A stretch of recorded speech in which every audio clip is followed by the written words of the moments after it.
Gracias, así es, seguidores de Panamá Info 507, docencia jurídica con el licenciado Benito Alexis Mojica Aparicio. Licenciado, caso New Business. Es un caso que está siendo muy sonado ahorita mismo aquí en nuestro país. De hecho, se está transmitiendo en televisión abierta y en otras redes sociales, en el caso del YouTube. Es un juicio que va a sentar un precedente en cuanto a materia jurídica aquí en nuestro país. ¿Qué nos puede decir, licenciado? Como abogado penalista, me someto simple y llanamente al aspecto penal. El Ministerio Público inicia investigaciones por la comisión de delitos o de un delito. Los elementos circunstanciales en el curso de la investigación se fueron convirtiendo en elementos de convicción. Esto permitió hacer la imputación en cuanto al hecho punible y la vinculación. Es decir, se convirtió el binomio fáctico jurídico en una realidad procesal. Corresponde entonces al Ministerio Público la responsabilidad de acreditar y probar los hechos.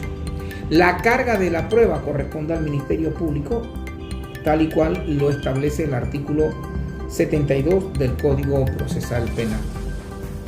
La participación de actores en el escenario jurídico es irrelevante ante el caudal probatorio, porque las pruebas que van de la mano con los hechos no buscan distinguir cargo público, sino persona, ya sea natural, común o pública, que cayó dentro del contraste o el contorno de un actuar concominante que afectó el orden punitivo o atentó contra el catálogo del Código Penal por un delito investigable de oficio o a petición, gestión privada a través de denuncia, pero en sí es un delito, y el blanqueo de capitales es un delito de naturaleza oficiosa. El Ministerio Público tiene una gran responsabilidad de probar el hecho. La vinculación puede estar, pero si no se ha acreditado la conducta con el verbo rector, el juez tiene que proceder en derecho. Entonces la responsabilidad de la defensa es precisamente dejar claro ante el tribunal que la conducta de su representado no está dentro del marco del verbo rector, o no se reunieron los requisitos para ubicarlo dentro de ese espacio jurídico. Licenciado, en este juicio se ha mencionado mucho una figura, y es la figura del testigo protegido. Esta figura, ¿cómo nace? ¿Por qué testigo protegido en los casos jurídicos que se dan o en algunos casos? Lamentablemente, cuando se habla de testigo protegido, es una falacia. Por lo general, es la forma de cómo ubicar de manera directa, en forma indirecta, pareciera que fuera un circunloquio, a una persona. Le explico por qué. El testigo protegido, que es una figura que fue copiada del sistema americano, pasó luego a la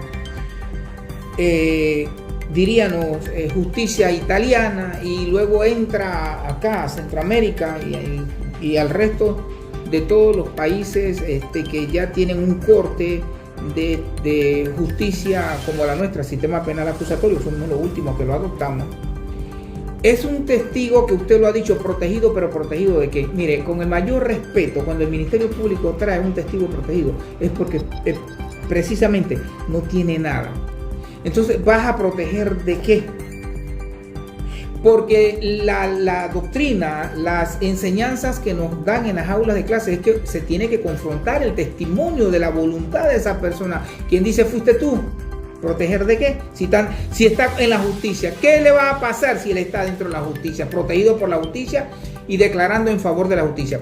Cuando se habla de testigo protegido, es como si habláramos de la mamá de Tres Patines, la mamita de Tres Patines. Y se lo digo satíricamente. Usted no ve que siempre se habló de la mamita de Tres Patines, pero usted nunca la vio. Licenciado, entonces, ¿qué experiencia podemos recatar de esos casos donde se ha tocado la figura del testigo protegido? Bueno, allí le puedo hablar por la experiencia.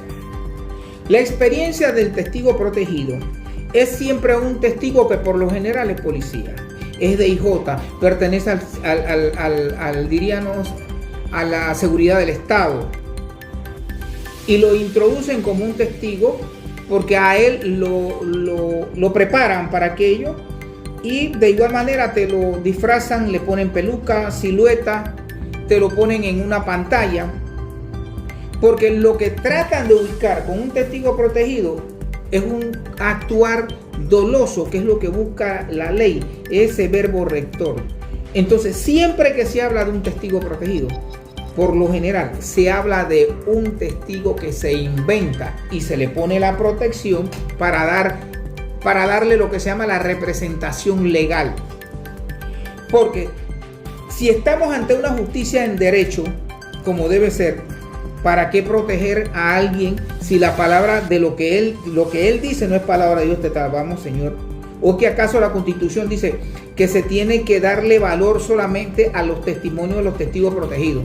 Entonces no habría justicia. Allí nosotros estamos cortos en jurisprudencia y en justicia. Y por lo general, cada vez que se trae un testigo protegido al teatro de los acontecimientos jurídicos, es porque no se tiene nada, pero se tiene que justificar y buscar de todas formas acreditar un hecho que no pueden probar. El testigo protegido tiene que participar en audiencia. Sí. En este caso, licenciado, escuchamos por ahí que se ha tratado de localizar a los testigos protegidos y no aparecen, no los encuentran, le han enviado un mensaje. ¿Esto cómo se identifica? Bien, el control horizontal de la prueba debe ser ejercido por la defensa. El testigo protegido, ante la no comparecencia, el juez tiene que entender dos cosas: o está desaparecido porque está muerto, o simplemente su testimonio es un testimonio mendaz. Porque si está protegido, él tiene que comparecer porque nadie lo conoce. Entonces no hay excusa alguna, pero eso va a depender de la apreciación macroscópica prima facie que realice el juez en el momento dado. El juez tiene que analizar mediante la lógica, la certeza y la verdad.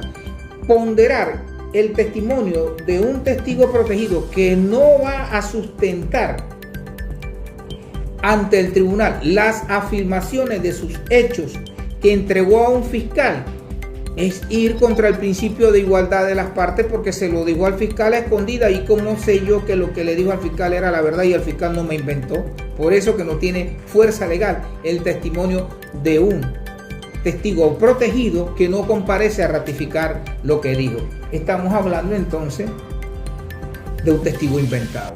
Bueno, licenciado, finalmente, ¿qué podemos analizar en relación a lo que podría ser la parte final de este caso? Sabemos que va a llevar mucho tiempo. En algunos casos se ha tocado el tema político porque es un expresidente que está involucrado, y adicional es uno de los que pudiera ser aspirante o es uno de los aspirantes a participar en las elecciones del año 2024. ¿Qué podemos esperar nosotros finalmente de este juicio? Bueno, en primer lugar yo quiero dejar bien claro que se debe mantener la presunción de inocencia de todos los investigados. De igual manera, como abogado procesalista penalista, creo que el que va a correr para presidente no va a tener ningún obstáculo, porque esta es la primera etapa. Esto queda firme ejecutoriado luego que se realiza, si aquí hay un fallo, tiene que ir en apelación a un tribunal colegiado, a un tribunal que va a decidir si la decisión de primera instancia se confirma o se revoca. Y todavía queda una instancia que se llama el recurso de casación, para que la sentencia quede firme y debidamente ejecutoriada. Y le aseguro que pasamos al otro sistema, a la otra etapa de los 5 años electoral, y no se han resuelto los recursos. Entonces aquí hay que ser respetuoso, primero, de la presunción de inocencia. Segundo, no hacer las cosas a la ligera, y la actuación del Ministerio Público deja mucho que decir.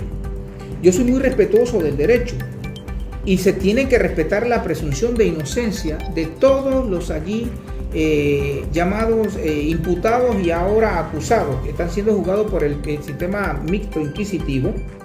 Entonces, esa presunción de inocencia se debe respetar. Los fiscales deben ser también respetuosos con la defensa, porque los fiscales pareciera que ya tienen la afirmación o la certeza de que los imputados, acusados ya son culpables.